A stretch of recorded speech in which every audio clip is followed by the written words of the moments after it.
the Sales Development Manager for the UK and EMEA. Go1 is the world's largest e-learning aggregated content library.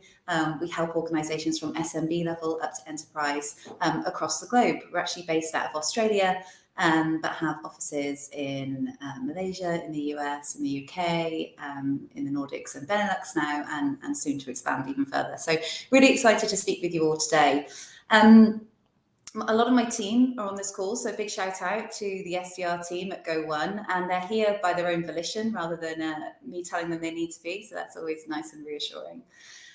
So what I want to talk to you about today is combining TQ with EQ to maximise success. Now, we all know as salespeople that we love a good acronym, so I'll expand on that in a little bit.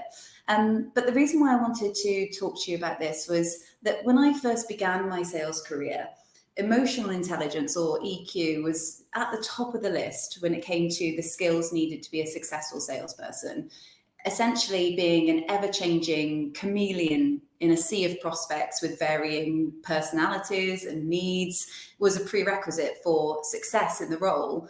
So what happened was reps began focusing on adapting to the prospect, mirroring the prospect, and building what I would call false rapport, which worked for a while, but actually quickly lost its potency. And I think as reps, and I went through this journey, having been in sales now for 15 years, we sort of sat back and were looking at what went wrong? And essentially what it was some reps didn't actually realize the importance of authenticity. And some were just simply unable to merge the adaptability to a prospect and authenticity effectively. Because humans are hardwired to be cynical and skeptical. It's a survival mechanism, and never is that truer than in the UK market and actually in the DACH region as well. So when you remove authenticity from a situation, you make your life as a salesperson infinitely harder. I spend a lot of time talking to my reps about being their authentic selves.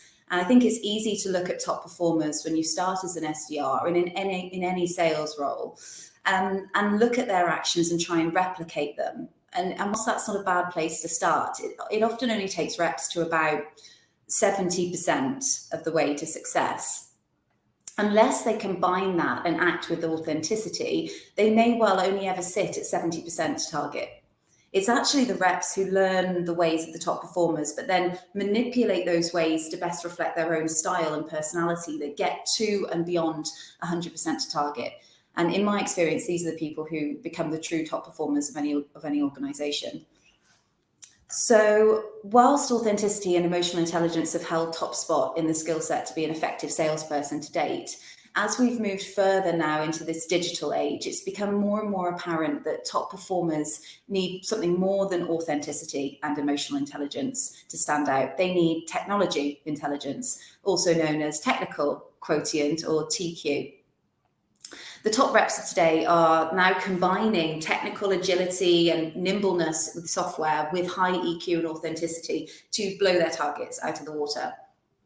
A quick quote for those who haven't come across TQ before. Experts define it as the capability of an individual, team, organization to use technology to make a difference. A higher TQ represents a higher ability to adapt and integrate technology than what others consider as normal or average. So with great technology and great tech stack comes great power and great possibility.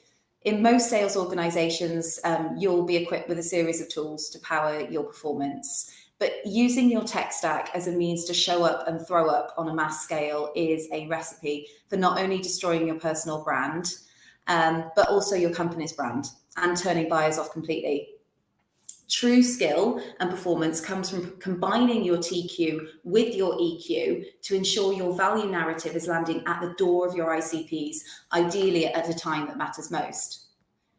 If you ring me up, I get a number of cold calls, which is great because it's great learning for me, always training. I'm always seeing what's working out there. I always take them. So if you ring me up and you try and sell me a subscription to a meat-based meal service, it is never going to be a good time to call me. I'm a vegetarian. If, however, you're trying to sell me a car, it's worth knowing when I bought my last, how often on average I switch it up, and what I've been buying over the last decade. Chet Holmes, an author, said that 3% of people in most markets are actively buying, whereas 40% of your prospects are susceptible to looking and potentially poised to switch. Anyone can get to the 3%. It's how well you get to the 40% and shape their buying vision that determines your success with outbound. And I agree. So once you've got your ICPs and your customer personas, you've got to leverage your business intelligence platforms like LinkedIn Sales Navigator, like Bombora, to identify the people who may well want to buy from you. These are the people who need the hyper-personalization. The rest, the extra percentage, those at the very top of the funnel, will do well with the generic sequences, just ticking away in the background. And this is the epitome of being truly successful, which is the ability to detach your productivity from your time.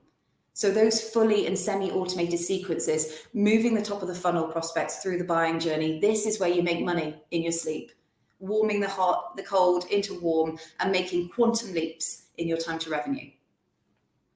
So the other 43%, that 3% that are looking, and the 40% that you can influence, these are the ones that, as the legendary Mary Lou Tyler said, show them that you know them right from the very beginning.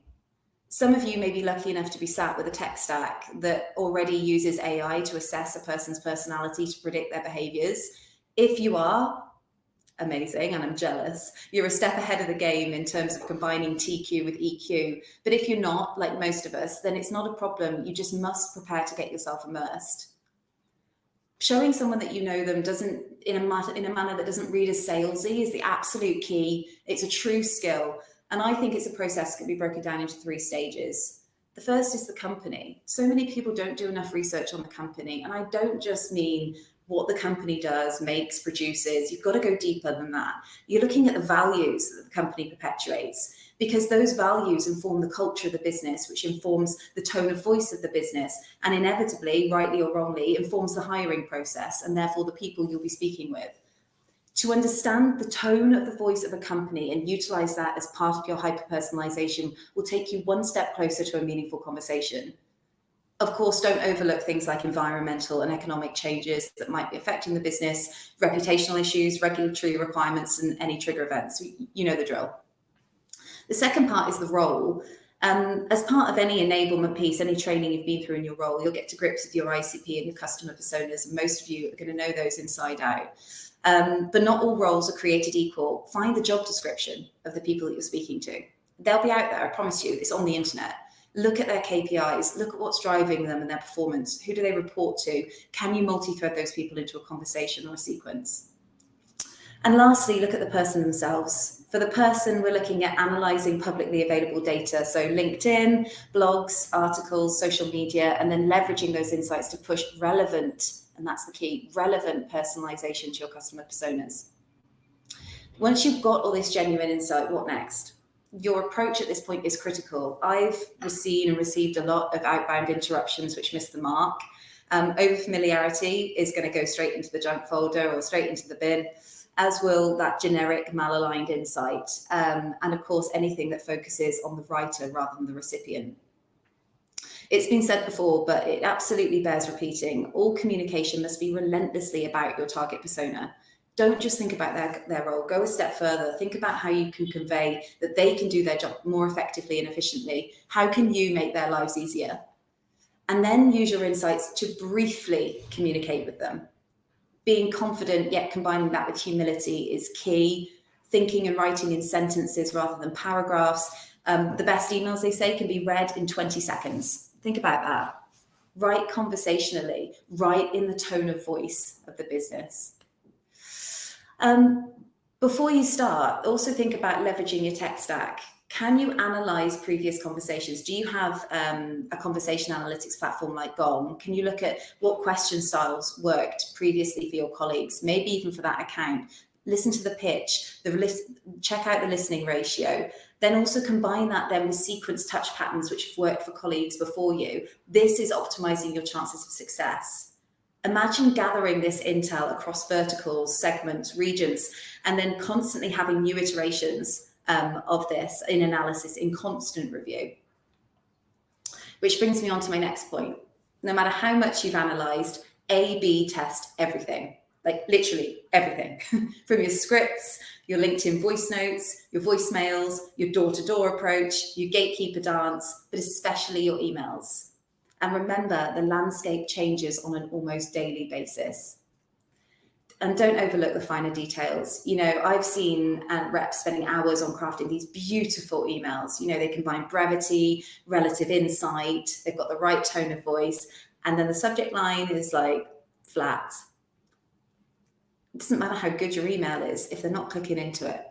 What subject lines are you using at the moment? Have you tried any of these? Song lyrics, humor, quotes from your prospect, a formal single sentence, one word? What about misspelling? Who's trialing that? Because analytics say this actually performs better because it looks human and not sequenced. And perhaps most importantly of all, are your emails mobile responsive?